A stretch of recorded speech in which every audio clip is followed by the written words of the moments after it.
ECSI fans, you want to revolutionize your sports investing habits? Allow me to tell you about WagerWire. WagerWire is an app that helps you become a superior bettor by allowing you to sync all your sports books and track all your bets in one place. See your current action, your betting history, and stats. You could also sign up for sports books and collect bonus offers. Follow them at WagerWire on X, as it's the best account on the platform. Head to App Store or Play Store now and search WagerWire and download the app. 2,000 years long, we will never settle. Hard days, no way, with a heavy metal. No time, no veil, won't stop here. Like a torch to a flame when it burns hot. We won't stop, come on, take me higher.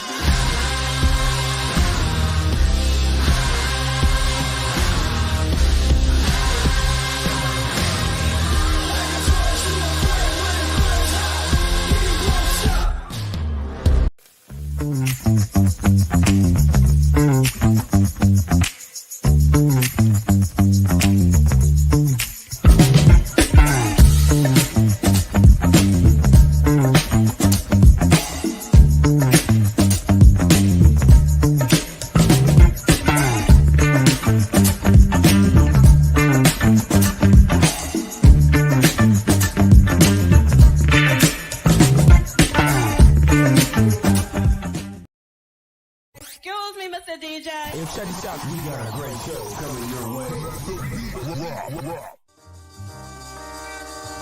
From the ECSI Sports Studios, the #1 sports information program in America, the Breakfast Bankroll, with your host, the sports broker, Jeff Dawson.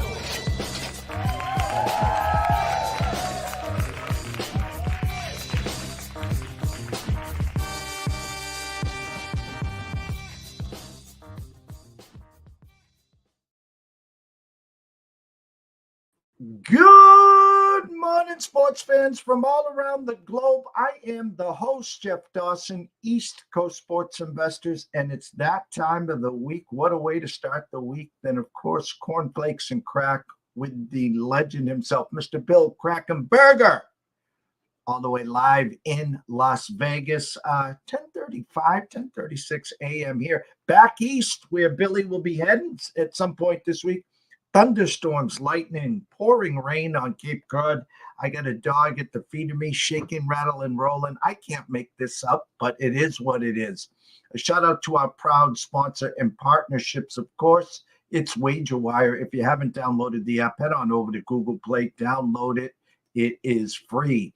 Viva Tequila Seltzer, CT Bets, the team, the family, second to none. The East Coast is cuckoo for coconut. Go try one. And, of course, Atlanta Steak and Seafood, Terry Smith, who will be on here at about 11:05 to talk about some chops, some fillets, some seafood, and much, much more. Head on over to Facebook. Follow Terry Smith. Follow Atlanta Steak and Seafood. Place an order today, and you could be grilling as early as Wednesday. So let's bring in the star of this show, the one and only Mr. Bill Krackomberger. Hey, good morning there, Jeff. How you doing, buddy?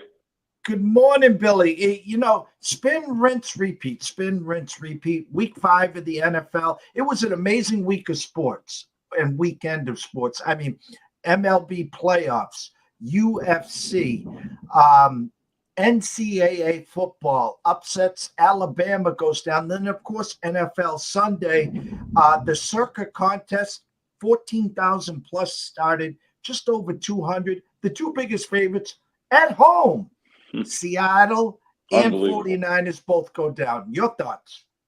Yeah, no, that was my last pick. I had one left, and it was on San Fran, and they didn't have a kicker. It's funny. I got home.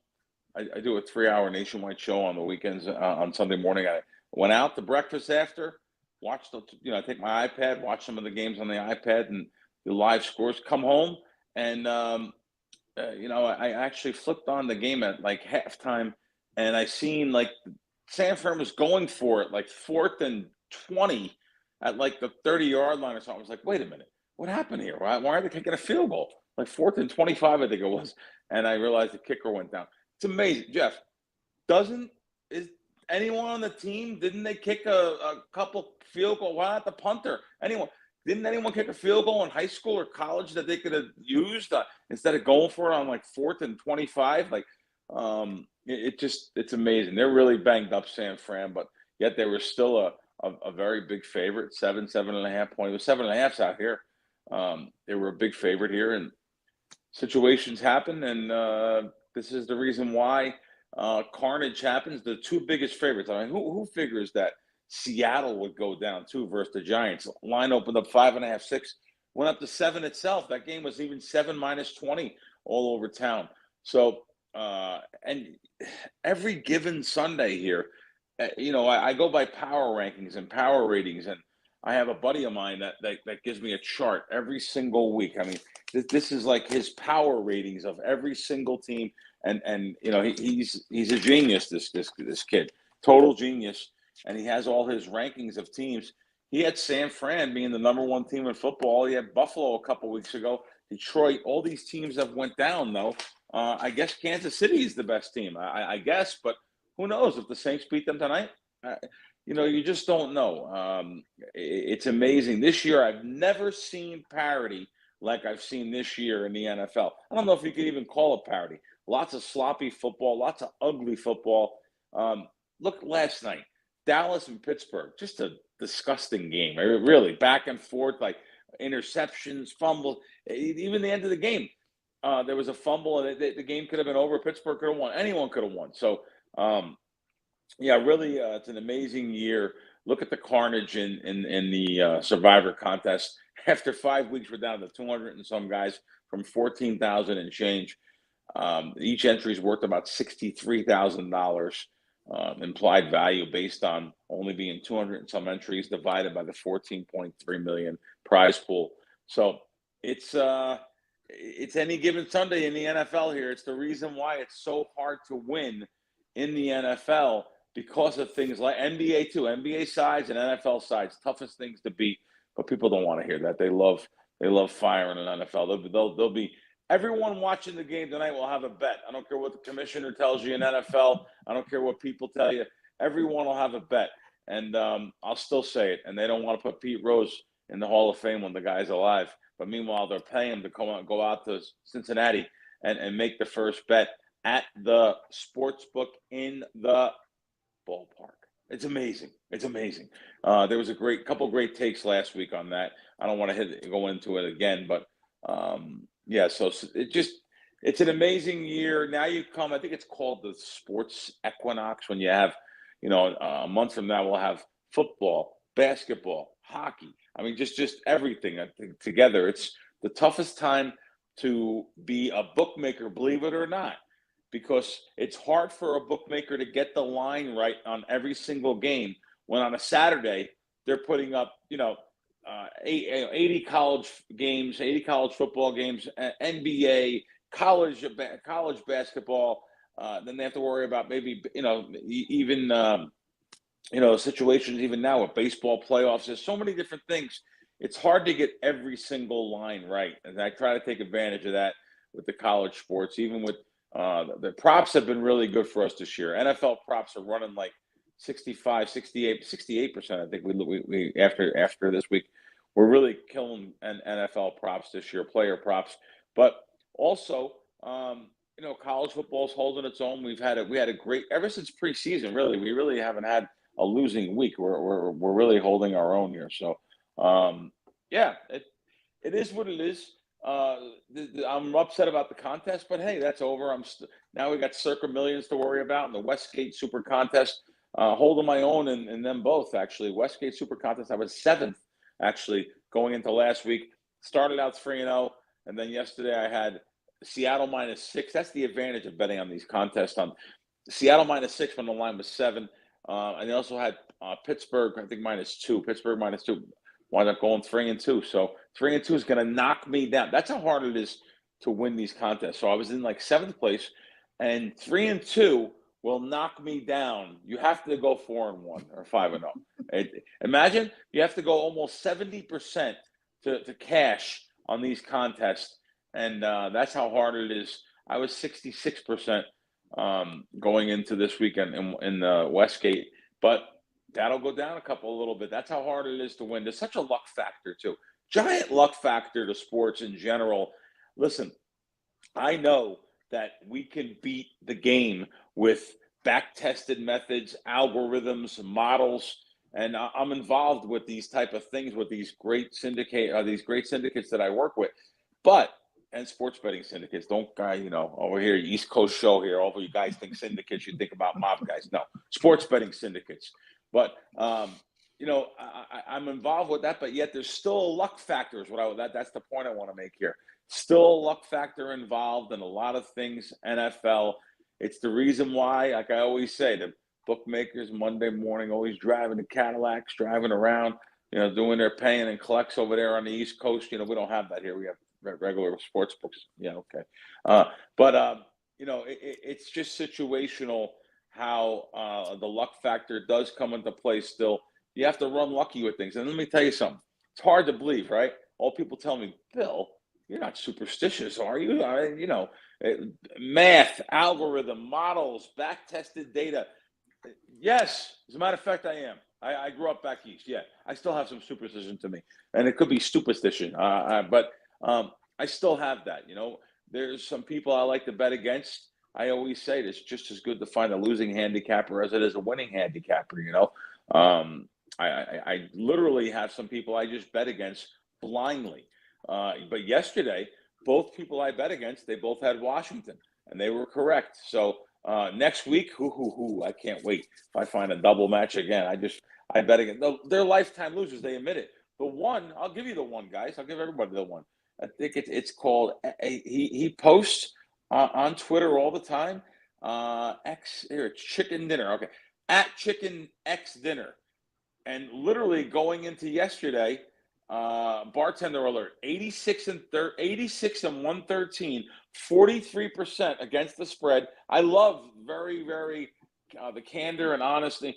I love that. He said Buffalo was a fraud. Take Houston winner and Washington Commanders -3 winner. A double winner. I don't want to have to tell you what's coming next week.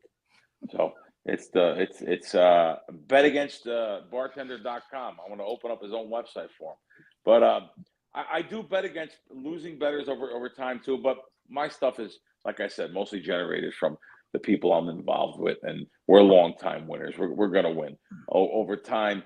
Boy, I tell you, we really have had some unbelievable years the last few years. Of course, I've never had a losing year, but I've never had a losing quarter. So, you have a losing month here and there, but thank God that's not happening right now. Losing weeks once in a while, of course, you're gonna lose. It's normal with the best of it. Closing line value hasn't been good at all in college football this year. So what that means out there, if you guys don't know, something that we bet -5 that goes to 7, it has lost. The closing line value has lost in college football. Even the other day, look what we did. I did something live on your show last week. I had Cleveland +3.5. I give out to everybody. And of course it moved. I figured it was going to move back. Public side was going to be Washington. It never moved. It never get to 3.5 again. So we got closing line value, but we got a loss there. But, and sometimes it's the opposite. I had Houston last week. Give that out to all my guys. You had Houston pick them. And, that did close like 1. Okay, I was going to say, because it toggled back and forth. Buffalo went to be the favorite at one time again after I gave it out to pick them, but Houston did close a favorite there, a slight favorite. But, yeah, it's been one of those years, Jeff, for these survivor pools out here. I don't think this will ever happen again. You got 98% of the pool out in 5 weeks. It's unbelievable. So I was over at the Circa yesterday with Derek Stevens doing some filming for the Survivor show.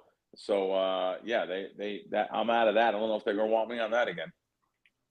Well, it's so many spots to dive back into. It's the San Fran. I put an asterisk next to that because they were the second team this year that lost their kicker, and so Arizona hung around and they found a way to win because of the fact that there was a couple field goal opportunities that San Fran would have had that would have actually left Arizona out of reach there. There was someone who posted earlier in the week, teams facing Detroit the following week are OFA and they've been outscored like 115-30.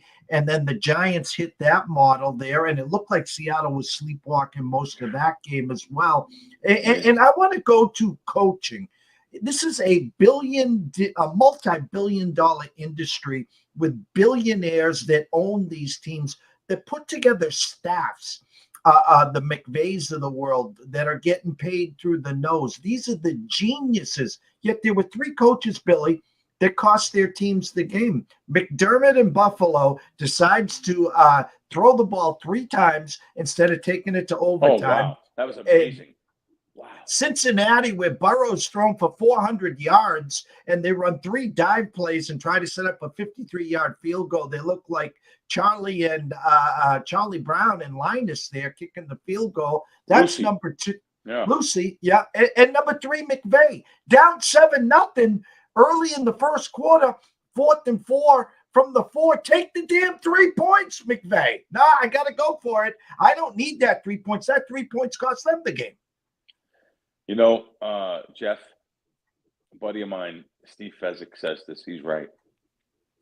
The guys that are on the field that are so enamored in coaching and what they've done their whole life, they probably, I know it's going to sound crazy, they probably need a sports bettor there to advise them. Excuse me.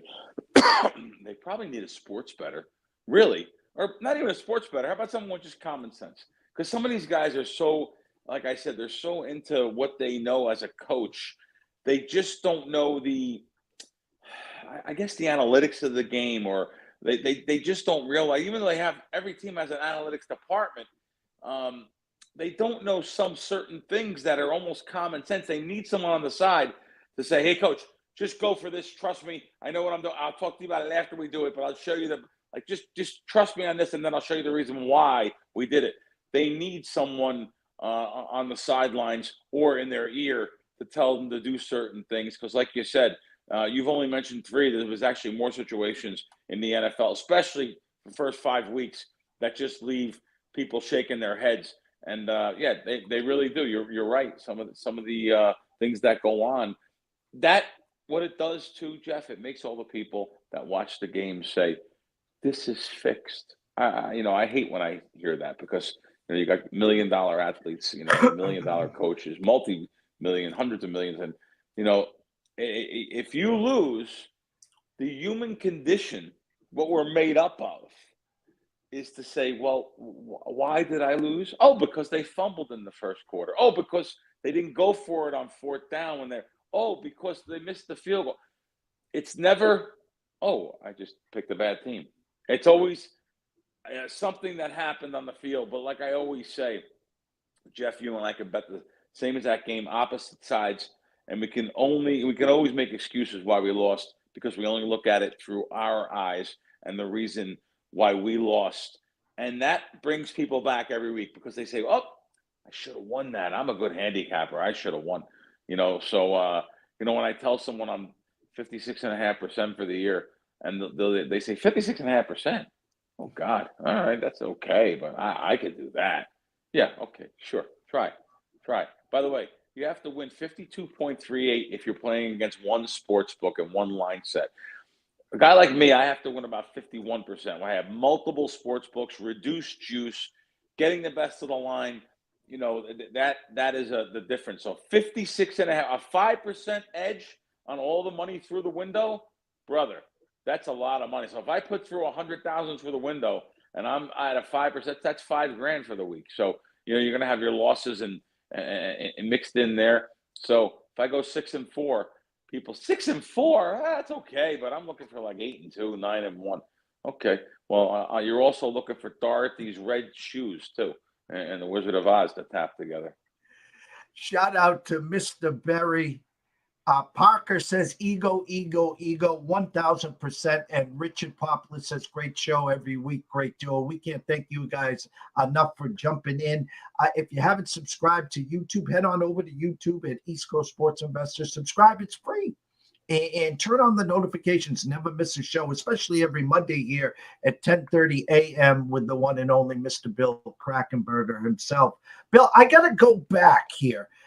And you've been doing this as long as me. You have connections you have that word syndicate. And of course, I'm back east, and we know that the North Ends, the Federal Hills, that's for another show. We'll save that. You talked about the circuit context, and the Survivor, the value of the 69, 65, whatever the number is right now. Is the gerbil spinning where you might want to start thinking about putting a group together and trying to get back in to get a little piece of the pie here? Yeah, there's a site out there called Survivor Sweat. I could throw them a little plug. There's a site out there that there's different teams that put their offers up there. In other words, if you have an entry left, you put it up there and they'll buy a percentage. But I'm not looking to buy no percentage of anyone's ticket with an upgrade. In other words, to pay at a premium. They're charging premium prices. I'm not looking to do that. So if it's worth $6,300, 10%, 6,300, maybe I'd be interested in that based on the pick selections you have left. So that's something that we may do. Last year I did it with Steve Fezzik, and he won about $400,000. I took 10% of him, and I won $40,000. So I was very, very happy. I got my money back for the year, times like 4. So I was really happy. This year, out some pretty good money in the Survivor contest. But hey, I'm sure someone, listen, when you take some scratch and you're shake it in front of someone's face, green, money, moolah, when someone sees $10,000 or something and they know they only paid $1,000 for the entries and I'm only taking a small piece of their entry, sometimes they would take that. So maybe we'll do that. I saved that I should say I saved that for later in the year.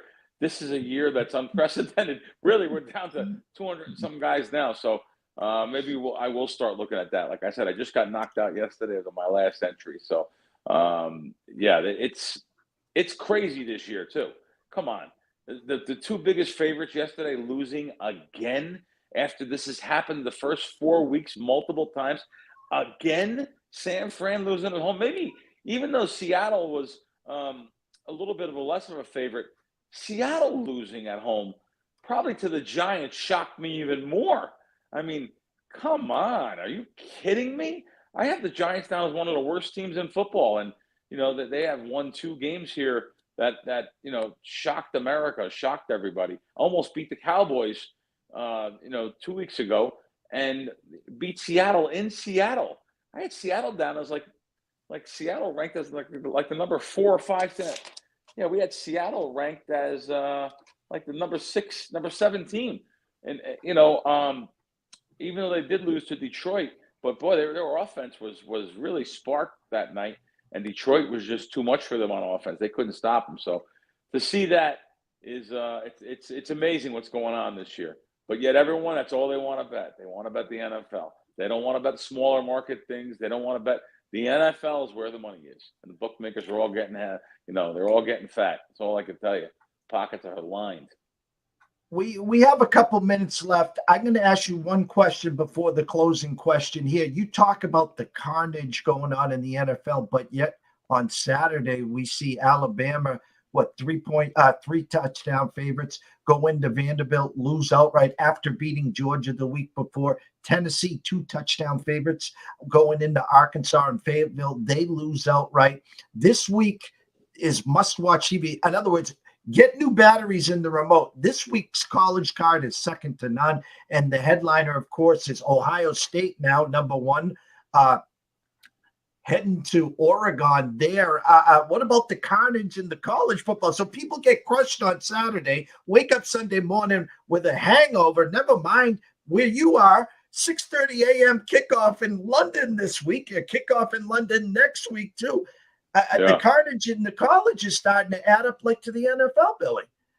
Yeah, another thing, betting college football sides a little obviously easier than, especially the FCS games and the added games, the extra board games, a little bit easier, actually much easier than the regular football games, because those lines, some of them lines come up Saturday, the day of the game.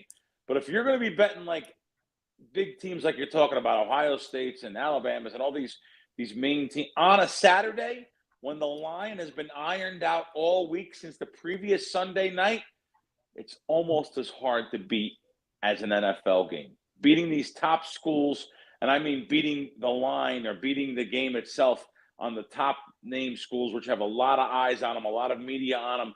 I'd rather go for those, those little small schools in general. The Maine, Kennesaw State, little tinier, smaller schools, Morgan, these little schools that no one knows about. The lines are coming up. That's really my bread and butter, rather than ever betting these big name teams. But I do understand why people want to bet those type of teams on those type of games. And I have no problem betting them, but I want to bet them today, Monday morning, early Monday morning, when I know the bookmakers take much less on these games because they're not sure of the lines. It's only one. People think, the Vegas line. First of all, the line really isn't even made in Vegas. There's a sports book offshore called CRIS, Costa Rican International Sports, that comes up with the line first usually. Now, some of the newer sports books to the country, the FanDuels and DraftKings, boy, I tell you, I give them a lot of credit. They open up the line first on a lot of different markets too. So, but people think the line's made here in Vegas. That's on most markets. That's absolutely not true. Sometimes during the March Madness, the South Point will put the lines up first because they'll take a bet and have a show based around it. Sometimes Circa puts up some lines, but Circa's pretty careful though. They know what they're doing. Yeah, they'll take a giant bet the day of the game on Sunday NFL. Who wouldn't if you have the bankroll? But they're a little more careful. They were the last place to put up preseason football was Circa. And I guess if I was working there and running the sports book too, I guess I'd want lines to be ironed out first. And I'm not picking on Circa. We all love Circa. I'm just saying, talking about the situations here with the lines. Rumor has it you're heading back east, and yes. getting a little close to my way as well. I'm in Cape Cod. I'm about 2 hours away from Connecticut as well. But when you're going from west to east, you're coming back to your roots, and that must mean that where am I going? Where am I going back home? What food joints am I going to hit first? What's the palate saying this week back east, Billy? Well, I file an extension on my taxes, so I'm coming back to do my taxes. I have a great gaming accountant there on the East Coast, and I'm only going to be there for a couple of days, but yet I do have a plethora of food places. But I'm a creature of habit. Why can't I try new things? I am a creature of habit. I love it's a little cheap dive. Jaime's Hunan, really. It's a little cheap dive. No, the real name of the place, and people know it, that it's been around 100 years, is Wohop. It's on 17 Mott Street in New York, in Chinatown. Wohop's the best. They have the best wonton soup in the world. I get the same thing, too. I get a shrimp with lobster sauce with black bean sauce on top. It's unbelievable. Great wonton soup there. Unbelievable. Roast pork. They're just little. By the way, it's cheap. You go downstairs on a little dive, and you have to wait online sometimes. So I have that planned up, but I'm also headed up to Foxwoods. I have a lot of tickets to cash. I have a few tickets to cash next to me, and I haven't been there in a bit. So I'm going to Foxwoods just for one day, in and out. And on the way there, I'll stop at, I like Sally's too, but I really think I like Frank Pep's Pizza. And this is the original one on Wooster Street in New Haven there. I really like Frank Pep's the last couple times I've been there. They have a great white clam pie. It's unbelievable.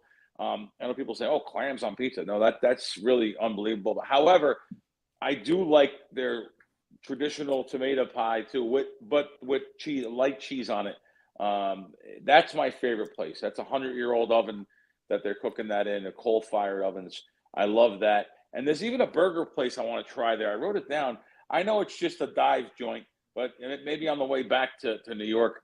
Lois Lunch, it's called. I've never been there. People told me it's known as the first hamburger place in America since 1895, recognized by the Library of Congress and the birthplace of the hamburger. Oh my God.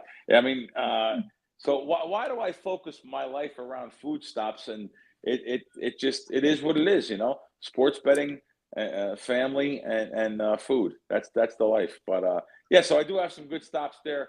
I'm not going to make it up to Cape Cod there in the north end. A couple good pastry shops you got up there. I've been there. So, we're going to stick with pizza and burgers this time. Real healthy. Well, Chinese.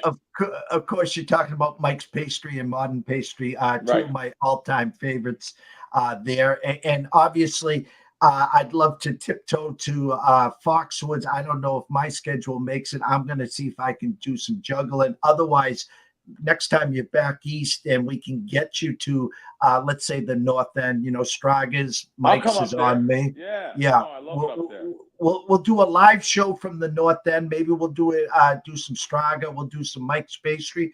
Maybe we'll even go to the Garden. I'll treat you to a Celtics or Bruins game. How's that, Billy? Sounds good. Well, thank you again, Jeff. Really appreciate your time here on the podcast. We have fun. We have the greatest viewers and listeners, and always appreciate their feedback too. The scroll has been going the whole time, Billy. Busy schedule. Tell them where they can catch you the rest of the week. At Bill Crackman on Twitter. I do a Fox Sports Radio on the weekends. At Fox Sports Radio, countdown to kickoff. At Crack Wins, and that's the app, the Crack Wins app. Appreciate it. Billy, have a great week. Tell the boys that we said hello, and we'll catch up real soon. All right, buddy. Take care. The one and only Bill Krackomberger, the legend. Go follow him at Bill Crackman. Bill Krackomberger, burger. And coming up in a few minutes, Terry Smith, Atlanta Steak and Seafood. We're going to talk about the Braves exit. We're going to talk about the Georgia Bulldogs winning and someone else losing. Actually, a couple teams in the SEC. We'll see what Terry's got up his sleeve, maybe with a couple specials as well this week. So stay tuned. We will be right back. 2,000 years long, we will never settle. Hard days, no way, with a heavy metal. No time, no fail, won't stop here. Like a torch to a flame when it burns hot. We won't stop, come on, baby,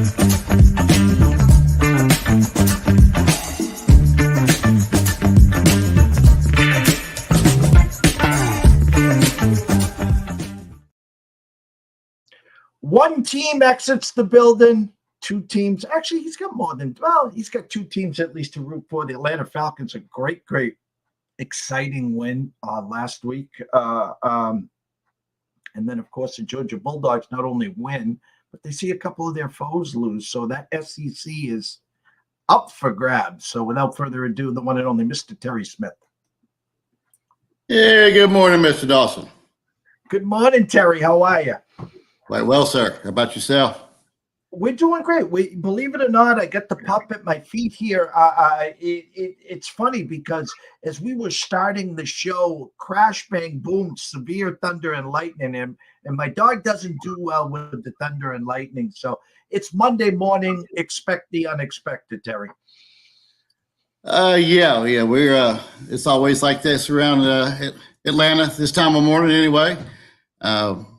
It looks like we're maybe having another hurricane headed toward Florida. So who knows what's in store for the Southeast here over the next few days. Yeah, Milton, Scotty Webb, who's been with us for a long time in Tampa, getting ready. They're talking a possible Cat 4 on Wednesday. So we'll have Scotty on doing the closing bell today, and I'm going to hopefully try to muscle through that. And as he gets ready for that there, let's go back to Tuesday. Actually, let's go back to Monday. Doubleheader, needed at least one. You got the one. You were at the tough one and decided to exit the building. The Miracle Mets, just the 8th and 9th inning has been magic for them. Take us back to Monday and at the first game. And obviously survive and advance. You found a way to do that in the second game. Yeah, that was a little birthday celebration on Monday for me. First game, just cruising right along. The rookie Schellenberger is just amazing. I would have left him in personally. I think a lot of these managers just go by the numbers too much, especially in the postseason.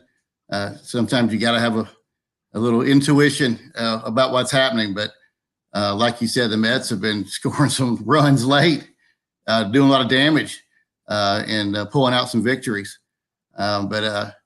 Yeah, I thought he should have left him in, but we had two guys that hadn't given up a run in 30 days, and they got shelled. But I also Mets closer as well. He wasn't ready to come in. So we 10 runs there in the 8th inning. I mean, hadn't seen 10 runs in a week. So that was even though we lost, that was one of the best games I ever attended. Just amazing game. There was a lot of Mets fans there. I was sitting next to a couple of guys that with the USTA tennis. They work for them, and the plane ride, 2-3 planes had come down with a bunch of Met fans, and they were headed back after the second game. But tips to the Braves, man. Tip your hat to them. They came back in the second game. Wasn't the prettiest ball games in the world, but they made the playoffs. I don't know really how they even made it with all the injuries and playing with 4 AAA guys there in the lineup for the past 2-3 months. So, overall, I think it was a great season. We gave San Diego a little scare in the second game, going into the 2 games there. But, Padres were tough too. Look what they did yesterday. So, baseball's in good shape. Yeah, and I applaud you because the injuries with Strider, Acuna, Albie's out for a couple months, Olsen, the list was endless. I don't want to say, I'm going to say this not in a bad way. You kind of limped into the playoffs. There was parts of it that looked like you weren't going to make it, and we talked back and forth about the fact that, do you really want to get in? Well, again, in baseball, in the playoffs, just survive and advance and get into the dance. We saw what happened with Texas and Arizona last year, and you really got kicked in the jimmy, of course. And listen, I'm accustomed to this. Listen, if it wasn't for Cy Young, Mr. Chris Sale, you would have been 10 games back, and you would have been out of the race in August. And then Chris Sale did what he did, and I was texting you back and forth in the first game. It was like, because you were trying to protect Sale. Hey, if we win one game, we got Sale on Tuesday here. We're all set. And then Chris does what he did best to us late in his career with us. Hey, I got back spasms. I can't come in, because I would have had him come in and close the ninth. So then you get into the Padres series, and he's like, I don't know if I can go. But hats off for not quitting and getting to the dance. And as you said, the Padres it's a long lineup. Just because you get through the top 3 or 4, they got bats till the end of that lineup, so it makes it tough on the starting pitching. Yeah, we were missing those long list of bats this summer. So, Kuna out, Riley out, Money Mike out, always out, half the year. We just didn't hit the ball anyway. But overall, you got to give Snedeker some credit for getting that team to the playoffs. That might have been one of his best managing jobs, even though we were all sort of yelling at him when he took Schellenberger out last Monday. But hey, this guy's, like I said, hadn't given up a run in a month, and you go with what got you there. Well, let's transition. NFL. We talked last week about Kirk Cousins, big divisional spot there, and an exciting back and forth game there, and a great win. Set you up very nice in the division. Obviously, I think you're going to have a Chiefs hat on this week, tonight, to root the Saints with the loss. Thoughts on the win against the Bucs? Thank God we have a quarterback. We hadn't had one since Matt Ryan's last few years. So Cousins looked amazing. 500 yards, set a Falcon record. He hardly missed. And Tampa Bay doesn't have a shabby defense at all. So it was just good to see him use the tools that we have and the weapons we have. He hit all of them. All of them contributed to the game. hats off to the line, offensive line. We did what whatever we wanted to do. We hadn't seen that in quite some time here with the Falcons. So it was a joy to watch that, and I think we're going to be okay. I think we're going to cause some noise here toward the end of the year. So hopefully we'll be in a great spot here in another 4 or 5 weeks. And we're rooting for the Chiefs tonight. And again, as you said, it looks like Kirk is taking. Taking's not the right word. Some of the rust is gone. He's getting a lot more comfortable. He got Drake London involved, got some Kyle Pitts involved. Obviously, for fantasy purposes, people want to see Bijan more active, but I think that's going to come. And I talked to you in the last few weeks about this. I mean, we know you got an ace kicker with your kicker there, but what I'm really cool, what I'm really excited about is your defense, Terry.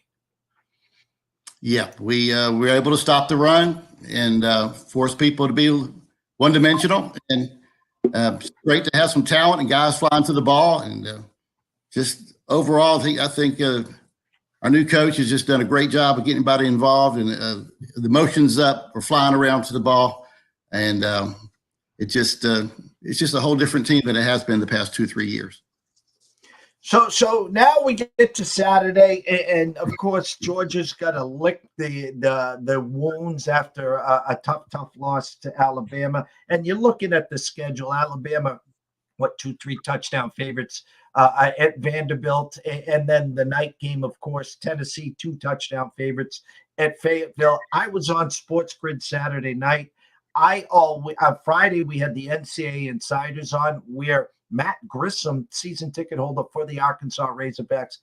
I said on my show Friday, and I said it live Saturday night on Sports Grid, I didn't think Arkansas plus the 14 was enough, meaning I had them as a live dog, and he's looking at me. I'm just saying I thought it was the perfect spot. You know, the Vols look so great in Norman against Oklahoma a couple of weeks ago. I thought it could have been a flat spot there. But first, the afternoon game. Shock's got to be a little light, I would say. Were you guys doing duck boats and parades when Vanderbilt shocked the world? Saban sort of screwed himself a couple of weeks ago saying Vanderbilt's not a tough place to play. So karma came back and got him. But, you know, he's pretty much right, though. When you go to Vandy, your fans outnumber them. But what a great show by those guys. And I was flipping back and forth between the two games, and I sort of got more interested in the Bama game toward the end. Hey, you got to be ready to play every week. You know, if you don't bring it, you know, anybody can beat you. Kennesaw State, I heard Crack there say about looking at them, but, you know, they're brand new. I mean, I don't think they're ready for much right now, but hopefully they'll get better. But you know, you got to be ready to play. You say Tennessee down, USC down, Michigan went down, Missouri went down. I mean, you just have to be ready to play. And I think more people are talking about those good losses now as we get into the season. And what a great year to have a playoff, right? Oh, 12 teams. I mean, if it was only a 14 playoff, we know a lot of the big dogs now all have one loss. It'll be interesting as I talk to Crack about, you know, Saturday night must-watch TV. There's about 10 games. Penn State travels to USC. Obviously, Oregon hosts Ohio State, and there's a list is endless. So, you know, your SEC teams now with one loss is Ole Miss, Alabama, Georgia, Tennessee. I mean, and we're only in like week 6 or 7 of the college ranks. So I think, you know, again, it's going to be interesting because a couple of those powerhouses in the SEC might end the year with 2 losses. So if you're in that 13-14 spot and you're looking at some lesser opponents, you know, when we only had 4 teams, Terry, it was always, hey, well, we're the SEC. We're the SEC. Well, a 2-loss SEC team who we know is good versus a undefeated or 1-loss lesser opponent. It's going to be tough, Terry, come December. You might see a 3-loss team get in. So I don't think so, but you know, if you lose into 1, 4, and 7, would you play them? That's gonna play some roles in their decisions toward the end of the year. But go back to Georgia too. We played a solid game. It wasn't the best game, but Auburn's always had a really pretty tough defense, and those games are usually pretty ugly that we play with them. I know a lot of people are unhappy with the play calling with the Bulldogs, but they seem to do that every year and light it up when they need to. And it's just going to be interesting what happens the next 4 or 5 weeks. We have a Mississippi State this week, and then we got the gauntlet of we're at Texas bye week, then we got Florida, and then at Ole Miss, and then Tennessee. So we have a tough schedule coming up, something we hadn't had in quite some time. Well, before we have you talk about Atlanta Steak and Seafood, we're going to play this, and we'll be right back, guys. Stay tuned.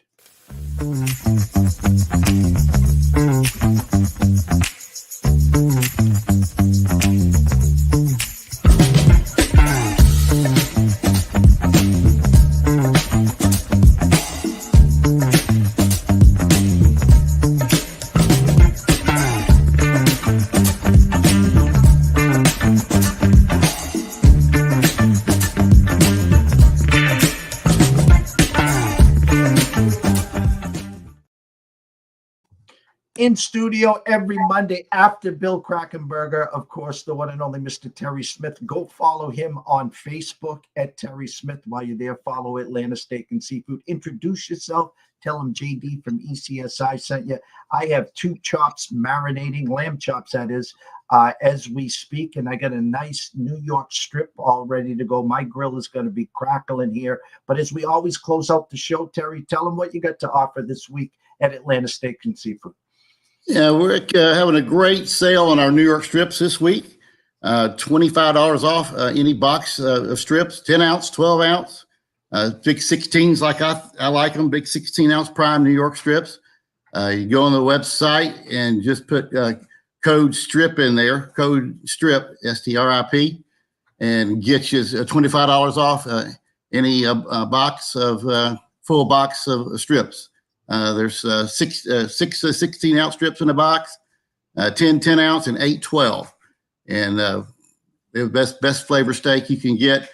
We do all verified Angus beef that goes to the nice steakhouses here in the city. And I think I'm over the strips are my number 1 steak right now. And I went by my Tennessee buddy's house yesterday and gave him a couple. I felt sorry for him. So. Well, I will be indulging in a nice New York strip myself with the lamb chops, Terry. The best, I'm telling you, we've met a handful of years ago. I've been getting the care packages now for some time. And I live in Cape Cod. You live in Atlanta. And I am telling you, a couple of weeks ago when we got our first delivery, the dry ice, there was still dry ice in every one of those boxes. You could have stopped at Cape Cod and went probably up to Augusta, Maine, and maybe crossed the border to Canada. That's how solid the delivery was. Yeah, we have great guys that pack it up for me here in Atlanta, and stays good for at least 48 hours, sometimes 72 when UPS has a little hiccup. But just great to have a great supplier and great guys that work with my ice and shipping with UPS, and we have no problem getting it to you. Usually 2-day ground up in your area, Central and Eastern time zones. We can deliver, and just go to atlantasteaks.com, www.atlantasteaks.com, and we'd love to help you out this week. The one and only Terry Smith. We can't thank you enough. We want you to go have a great week. Enjoy yourself. Be safe if Milton heads up your way. Keep us on speed dial. Otherwise, we'll catch you back here at 11 o'clock next Monday. How's that? Thank you, man. And keep your prayers for the people in Asheville, North Carolina, too. A lot of suffering up there. So 100%, Terry. You have a great week. Thank you. Terry Smith. Go follow him on Facebook at Terry Smith. Go follow Atlanta Steaks and Seafood. While you're there, go to the website. And he said $25 off any box of New York strip this week. 10, 12, or 16 ounces, the best in the business. Don't be a fool. Give him a call. I promise you. Place an order today. Use the word strip. get $25 off the box. You will be grilling by Wednesday or Thursday for football, MLB playoffs, et cetera, et cetera, et cetera. So we're going to go to a quick commercial break, and then we're going to wrap up soon. Stay tuned.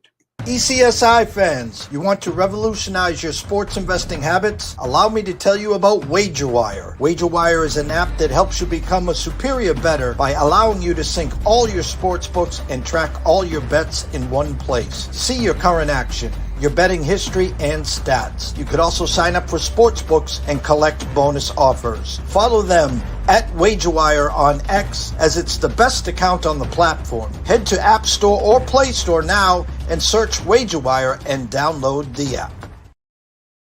Great show as always. What a way to start the week on Monday. Bill Krackomberger, of course, and Terry Smith. They go hand in hand here. And at East Coast Sports Investors, again, everyone in Florida embracing for Milton. Please be safe. No hero plays.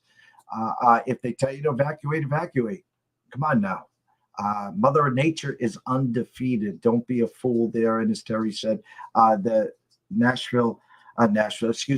some spots in North Carolina and other on that East Coast still licking their wounds with Hurricane Helena. It's Monday. The coffee hasn't kicked in. So anyone that can help, please help there. Shout out to Daniel Berry, Parker Burt, Richard Populus, Amber. The list is endless today. Thank you guys so much. Without you, hey, no one would be watching. And the more, the merrier here. We're here to educate with some entertainment. So enjoy the rest of your morning. At 4 o'clock, we're going to do an hour earlier. The closing bell. Myself and Scotty Webb, who is live in Tampa. We're going to get a show in with him. We're going to talk about the NFL game. We're going to talk about the 2 MLB games. Detroit and Cleveland at 4:08. Currently, Mr. Scooble and Company minus 125. The Guardians home dogs today. And Kansas City, New York. Kansas City plus 133. The Yankees plus 146. Dragons versus Rodon. So for myself, Jeff Dawson at EC Sports Invest, we wish everyone nothing but the best, of course. Shout out to Mr. Saylor. Thank you, as always, for the support and trust. We'll be back at 4 o'clock Eastern. Everyone, please stay tuned.